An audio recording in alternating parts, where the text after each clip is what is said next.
You know, the only thing I ever wanted to do before I wanted to be a fighter pilot was to be a train engineer.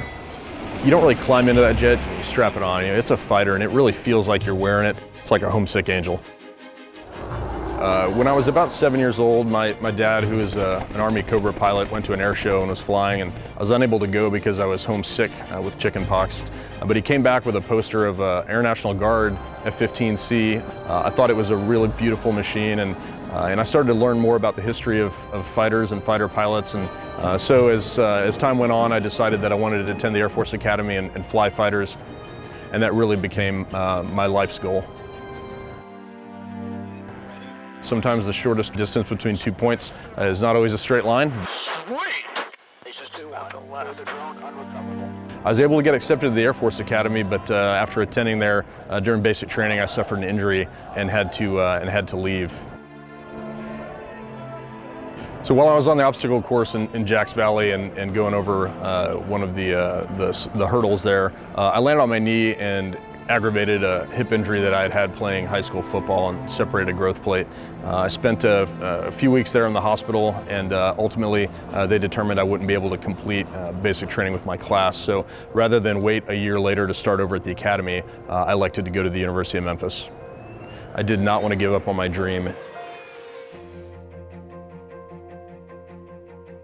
It was pretty disconcerting to have to leave the academy and think that maybe I wouldn't be able to achieve my dream of flying fighters. At the time, it was very difficult to get a pilot training allocation from ROTC. The University of Memphis hadn't had any in some 7 years, so I took the chance of not even getting to be a pilot, much less fly the F-15. But you know, once again, fortune smiled on me, and was blessed that our class, 5 of the 8 of us, got pilot training slots. My dad was there for assignment night, and he knew probably more than anybody just how much it meant to me after 17 years of working for this, and the adversity that I'd been through to get there. He knew what that meant to me, and when that F-15C popped up on the board, he was elated, and he actually rushed the stage and tackled me, and was probably more excited about it than I was. So it was really great to have him there for that. That dream was coming true.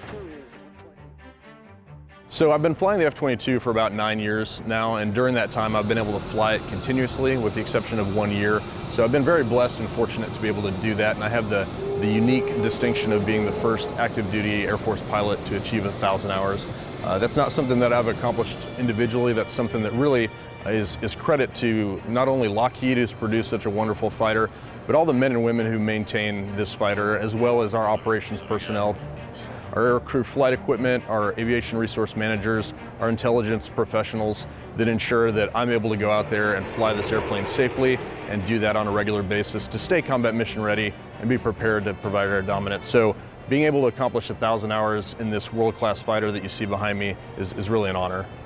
You know, if I went back and talked to 7-year-old me and told him what was going on here today, and that I was flying an F-22, he'd say, "What's that?"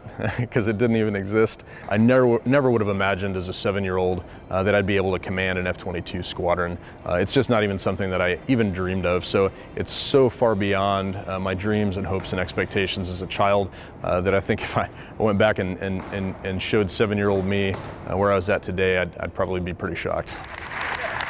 This is not a milestone or a benchmark for me. This is a milestone for the program and for the Air Force, and just really a great thing for America.